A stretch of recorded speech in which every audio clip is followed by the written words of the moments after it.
मेरी शादी को अभी ज्यादा दिन नहीं हुए थे। आज मेरे ससुराल में मेरा दूसरा ही दिन था। दूसरे ही दिन मैंने नई नवेली दुल्हन की तरह हाव भाव नहीं रखे थे।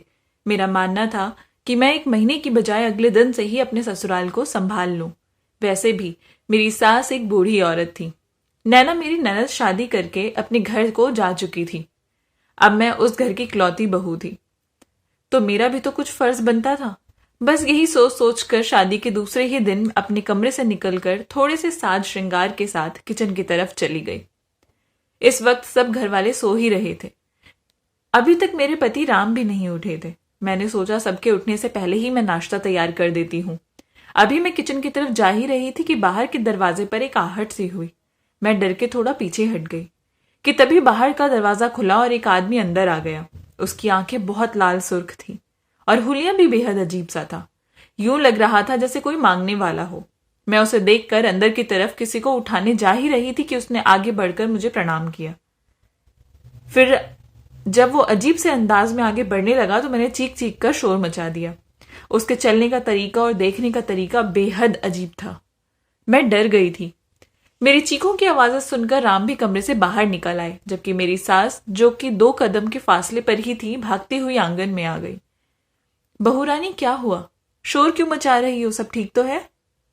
मम्मी जी, कुछ नहीं, कुछ ठीक नहीं है। देखिए, घर में कोई चोर घुस आया है, मैंने उस आदमी की तरफ इशारा करते हुए कहा।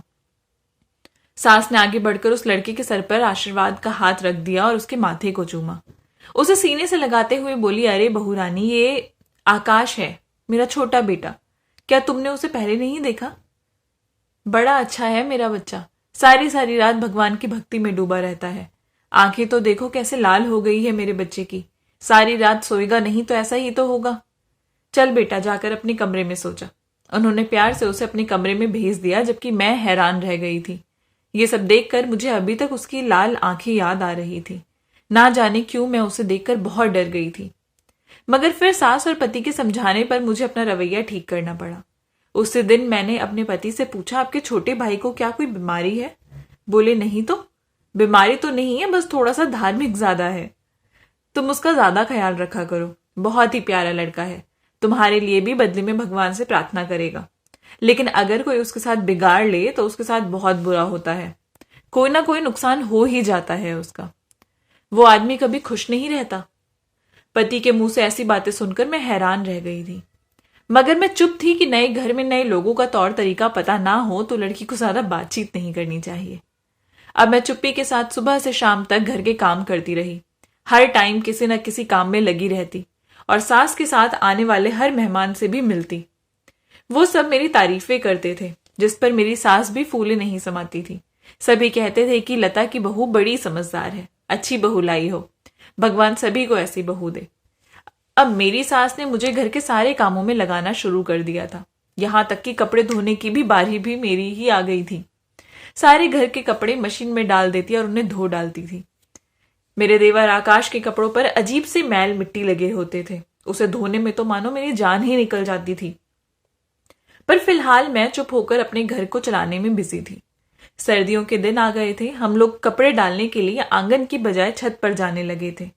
छत पर कपड़े डालते और शाम तक वापस ले आते थे। एक दिन मैंने सुबह को कपड़े डाले और दिन भर घर के कामों में बिजी रही। उस रोज शाम को कपड़े उतारना ही भूल गई थी। यहां तक कि रात हो गई। उस दिन आसमान में बादल छाए हुए थे। बारिश बरसने लगी तो मुझे याद आया कि मैंने तो छत पर कपड़े सुखाने के लिए डाले थे। जल्दी जल्दी सीढ़ियां चढ़ती हुई छत पर गई तो छत पर एक अजीब सी बदबू फैली हुई थी। मैंने जल्दी से तारों पर से कपड़े उतारना शुरू कर दिया। सभी कपड़े जमा करके जब मैंने गठरी सी बना ली तब मैं वापस जाने के लिए मुड़ी ही थी कि मैंने अपने पीछे अपने देवर को खड़े देखा। डरावनी लाल आंखों से मुझे घूर रहा था। उसे देखकर मुझे जैसे कपकपी सी आ गई। पहले तो मैं उसको अपने सामने से हट जाने का इंतजार करती रही, लेकिन जब वो नहीं हटा तो मुझे कुछ गलत होने का एहसास हुआ। मैंने उसे जबरदस्ती अपने सामने से हटाना चाहा, मगर वो मेरा रास्ता रोककर खड़ा हो गया। मैंने उसे कहा कि आकाश, मेरा रास्ता छोड़ो, ये क्या कर रहे हो तुम? भाभी हूं मैं तुम्हारी, शर्म करो, मैंने उसे डांटते हुए कहा। मगर वो फिर भी मेरे सामने भूत बना खड़ा रहा। भगवान की कृपा हुई कि उसी टाइम मेरी सास की आवाज आई। देवर अपनी मां की आवाज सुनकर जल्दी से मेरे रास्ते से हट गया। मैं तो फूली सांसों के साथ जल्दी जल्दी नीचे भागी। अपने कमरे में आकर सांस लिया तो देखा राम ऑफिस से आ चुके थे। आज आप इतनी देर से क्यों आए हैं? मैंने अपनी घबराहट पर काबू पाते हुए कहा। मगर राम ने भी महसूस कर लिया था कि मैं डर गई हूं। तुम इतनी घबराई हुई क्यों हो? सब ठीक तो है? उन्होंने पूछा। मैंने कहा जी सब ठीक है। वो कहने लगे झूठ मत बोलो, बस बताओ मुझे क्या हुआ है। वो फिक्र में पड़ गए। मैंने उन्हें सब सच सच बता दिया। मैं छत पर कपड़े उतारने गई थी। जब वापस मुड़ी तो पीछे आपका भाई खड़ा था। और बस इससे आगे एक शब्द भी मत कहना, राम ने गुस्से से गरजते हुए कहा। मैं अपने भाई को अच्छी तरह से जानता हूं। तुम पढ़ी लिखी लड़कियों की यही तो लक्षण होते हैं। ससुराल के घर वालों को अपनी चालाकियों से तितर बितर कर देती हो और फिर चाहती हो कि अकेले घर पर राज करे। सब जानता हूं मैं, ये डरने घबराने के ड्रामे करके तुम मुझे मेरे भाई से दूर करना चाह रही हो। वो यहीं पर रहेगा, यहां से कहीं नहीं जाएगा। मैं उसे कहीं नहीं भेजूंगा। हे भगवान, मैंने कब कहा कि आप उसे कहीं और भेजें? मुझे अब उनके इस तरह से मुझसे बात करने और मेरी बात पर यकीन ना करने पर बहुत गुस्सा आ रहा था। राम कहने लगे कि बस अब इस बात पर कोई बात नहीं होगी। राम के ऐसे रवैये से साफ पता चल गया था कि वो अपने छोटे भाई के खिलाफ एक शब्द भी नहीं सुन सकते। उस दिन मैंने भी सोच लिया कि मुझे इस घर में बहुत समझदारी से चलने की जरूरत है। ना ही देवर की आइंदा शिकायत लगाऊंगी, ना ही उससे बुरा रवैया रखूंगी। ये ना हो कि वो मेरी बेकार में शिकायत लगा दे और फिर राम मुझसे नाराज हो जाए। यही सोचकर मैंने समझौता कर लिया। अब मेरी सास मुझे जो कुछ भी कहती मैं उनका कहना मानती। वो अक्सर वीरवार या शुक्रवार को कुछ मीठा बनवाती थी। कभी खीर पकवाती, कभी कुछ और मीठा बनवाती। एक ऐसा ही दिन था जब मेरी सास ने मुझसे कहा कि बहू, मैंने गाजर का हलवा बनाया है, जाकर अपने देवर को दे आओ।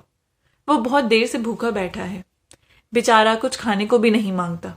सास की इस बात पर मैंने उन्हें मना कर दिया कि माँ जी, आपका बेटा है, आप ही उसे जाकर दे आइए। मेरा तो वैसे भी उससे पर्दा करना भी बनता है। मेरी सास बोली कि बेटा, तुम ऐसी क्यों बातें कर रही हो? मैंने कहा कुछ नहीं माँ जी, बस उनके काम आप ही किया कीजिए। मेरी इस बात पर मेरी सास को गुस्सा आ गया और वो कहने लगी कि तुम्हारी बातों से तो लगता है कि तुम मेरे बेटे को गलत कैरेक्टर का समझती हो। मेरा बेटा ऐसा नहीं है बहू कि तुम उससे पर्दा करने लग जाओ। अगर ऐसी ही बातें करनी है तो भगवान के लिए ये ड्रामे अपने घर में जाकर करना। मैं सास की बातों पर हैरान रह गई। वो सीधे तरीके से पर्दे को ड्रामा और ना जाने क्या क्या बोल रही थी। बल्कि मैं शुरू से ही इस बात के बिल्कुल खिलाफ थी कि मैं अपने देवर के कमरे में जाऊं। ना मैं उससे कोई फालतू बात करना चाहती थी। मुझे वो शुरू से ही ठीक नहीं लगा था। मुझे उसके सामने जाना ही नहीं था। मगर उस दिन माँ जी ने हंगामा खड़ा कर दिया। जाओ बहू, मेरे बेटे को जाकर हलवा देकर आओ। जब तक तुम अपने दिल से उसकी नफरत नहीं निकालोगी, मेरे दिल में जगह नहीं बना पाओगी। समझ लो ये बात बहुत अच्छे से। मैं अपनी ही तकदीर पर हंसने लगी। क्या मेरा काम सिर्फ अब घर वालों के दिलों में जगह बनाना रह गया था? क्या मेरी अपनी कोई जगह नहीं थी? क्या मेरी खुद की कोई सोच, कोई इच्छा नहीं थी? ये क्या तरीका था कि अगर मैं किसी के साथ सजग नहीं हूं तब भी उससे बात करूं? ये सोचकर मेरी आंखों में आंसू आ गए। अपने माँ बाप के घर में थी तो किसी के दिल में जगह बनाने की जरूरत ही नहीं थी कभी भी। यहां आकर हर एक की खुशामद करनी पड़ रही थी। फिलहाल सास के हाथ से हलवे की प्लेट लेकर मैं आकाश के कमरे में चली गई। दरवाजा खटखटाया तो उसने कोई जवाब नहीं दिया। काफी देर तक वहीं खड़ी रही और उसके बाद वापस किचन में आई तो सास के तेवर ही बदले हुए थे। इधर दो, मनहूस कहीं की। मैं जानती थी तुम्हारी वजह से उसने अपने कमरे का दरवाजा बंद कर लिया। सास गुस्से से बड़बड़ाती हुई किचन से चली गई। मैं उन्हें बस देखती ही रह गई कि ये उनका कौन सा रूप था। अभी कुछ दिन पहले तक तो ये मुझे बेटी मान रही थी, बड़े ही प्यार से बात कर रही थी। खैर, वो थोड़ी देर के बाद वापस आई तो उनके चेहरे पर मेरे लिए प्यार और हमदर्दी दोनों ही दिख रही थी। वो मेरे सर पर हाथ रखकर बहुत प्यार से कहने लगी कि बेटी, मेरी बात का बुरा मत मानना, मगर मेरा बेटा बहुत अच्छा है। उसका तो नाम ही भगवान की भक्ति वाला है। वो सारा सारा दिन भगवान की भक्ति करता है, इसलिए सुबह भी जल्दी ही उठ जाता है और फिर सारा दिन सोया रहता है। देखो ना बेटी, कुछ लोगों का दिमाग बिल्कुल अलग होता है। मुझे अच्छा नहीं लगा तुमने मेरे इतने अच्छे बेटे से पर्दा करने के लिए कहा, जबकि मैं उसकी नीयत जानती हूं। मेरी सास अब अपने बेटे की हिमायती बन पर उतर आई थी। उसकी तारीफ किए जा रही थी, मुझे समझा रही थी, मगर मैं बहुत अच्छे से जानती थी कि मैं जो कर रही हूं वो सही कर रही हूं।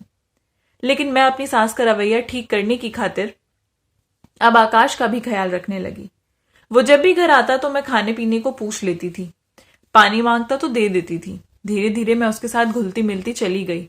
अब उसकी लाल आंखों से मुझे डर नहीं लगता था। वैसे भी उसकी हरकतें बिल्कुल अजीब ही थी। वो मुझे क्या नुकसान पहुंचा सकता था, उसे तो अपना ही होश नहीं रहता था। एक दिन मैं अपने घर के कामों में व्यस्त थी। सुबह सुबह का ही टाइम था। हमेशा की तरह मैं किचन में थी कि मेरा देवर भी वहीं आ गया। मैंने पहले तो उसे नजरअंदाज किया, मगर वो काफी देर वहीं खड़ा रहा और मुझे एकटक देखता रहा। तो मुझे उलझन होने लगी। मैंने उसे बाहर जाने को कहा तो वो दरवाजे की चौखट में बैठ गया। मैं मन ही मन सोचने लगी कि हे भगवान, अब मैं क्या करूं। अगर मम्मी जी को आवाज दी और अगर ये उस वक्त उठ गया तो क्या करूंगी। मेरी सास तो वैसे ही मुझ पर बातें बनाने के बहाने ढूंढती रहती है, हमेशा शक करती है, मगर मैंने ये नौबत नहीं आने दी। चुपचाप खड़ी रही। वो भी मुझे चुपचाप खड़ा देखता रहा। फिर अपना सर झुकाकर बोला, भाभी मुझे थप्पड़ मारो। मेरे मुंह पर थप्पड़ मारो? वो बिल्कुल पागलों की तरह बोल रहा था। ऐसा क्यों कह रहे हो आकाश, तुमने ऐसा कुछ नहीं किया कि मैं तुम्हें थप्पड़ मारूं। मैंने उसे प्यार से समझाना चाहा। मेरे मुंह पर थप्पड़ मारो, उसने चीखते हुए कहा। मैं उसकी बात सुनकर डर गई। इतने में राम भी वहां आ गए। आकाश, तुम यहां क्यों बैठे हो? उन्होंने हैरान होकर पूछा। भाभी से कहो मुझे थप्पड़ मारे, आकाश ने बड़े ही पागलों की तरह कहा। मैं तो डर के मारे कांपने लगी थी। तुमने उसे कुछ कहा है क्या?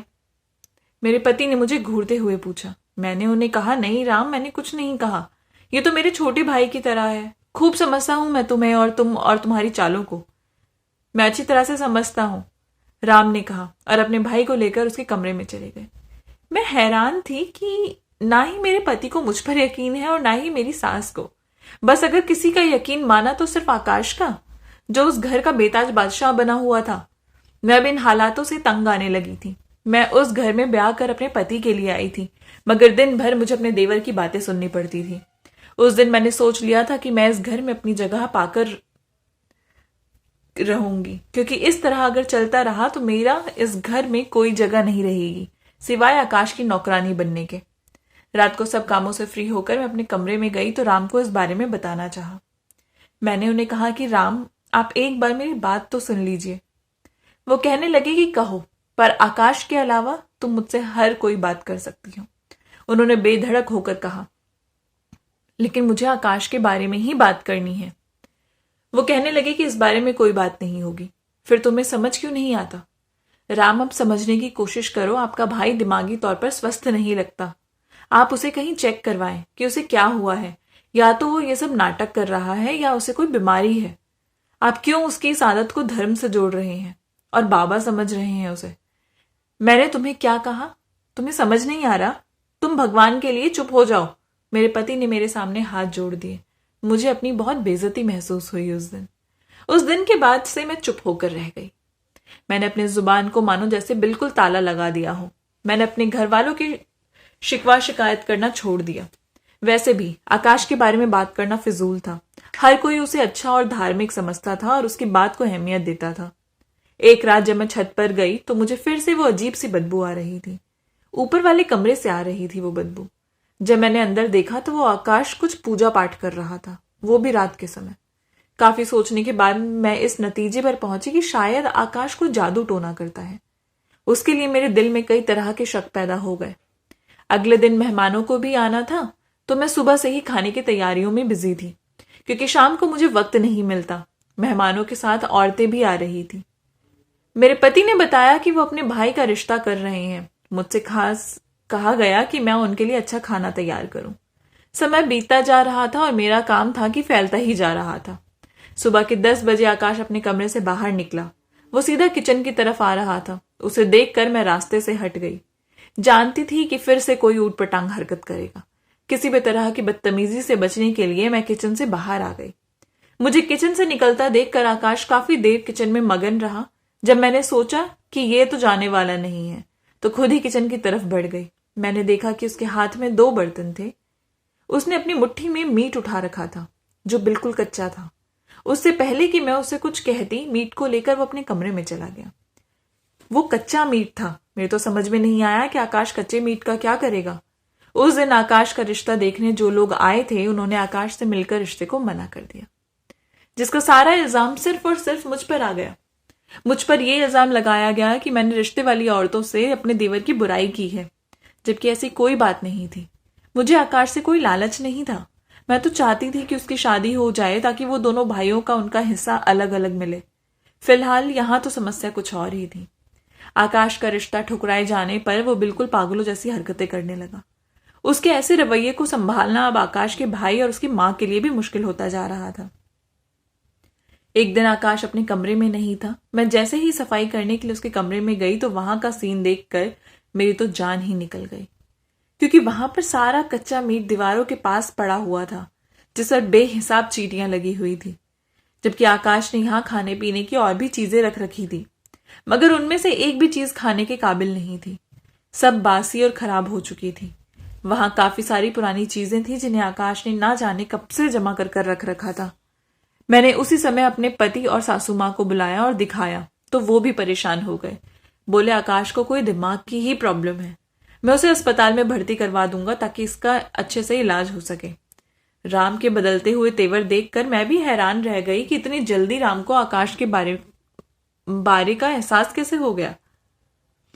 मगर फिर बाद में उन्होंने मुझे बताया कि आकाश की इस बीमारी के बारे में उनको पता था, मगर उसका हौसला ना टूटे और मैं उसे पागल ही ना समझना शुरू कर दूं, उन्होंने ये बात मुझसे छुपाई।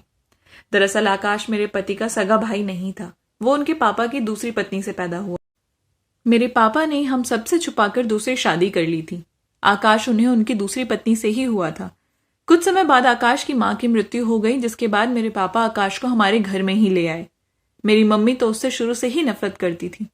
उन्होंने ना तो उसे कभी संभाला, ना ही उसको कहीं अस्पताल दिखाया। मेरी मां चाहती थी कि वो ऐसे ही रहे ताकि मेरे बेटे का हिस्सेदार ना बन सके। अगर इलाज करवा देती और वो ठीक हो जाता तो मेरा हिस्सेदार बन जाता, इसलिए मां ने इस पर बिल्कुल भी ध्यान ही नहीं दिया। जैसा था वैसे ही चलने दिया। लेकिन अब मुझे एहसास हुआ कि सच में वो दिमागी हालत उसकी ठीक नहीं है और उसको इलाज की जरूरत है। वो कहने लगे कि कल ही इसको मैं भर्ती करा देता हूं। इस तरह से फिर हमने उसका इलाज शुरू करवा दिया और अब वो थोड़ा थोड़ा ठीक होने लगा है। कभी भी अपने खुद के फायदे के लिए किसी के साथ बुरा करना या बुरा होते देखना बहुत ही गलत बात है। आई होप आपको ये कहानी पसंद आई होगी। अगर अच्छी लगी है तो चैनल को प्लीज सब्सक्राइब कर दीजिए, लाइक कर दीजिए और अपने प्यारे से कमेंट नीचे ड्रॉप कर दीजिए। मिलूंगी आपसे नई कहानी के साथ, तब तक के लिए बाय बाय।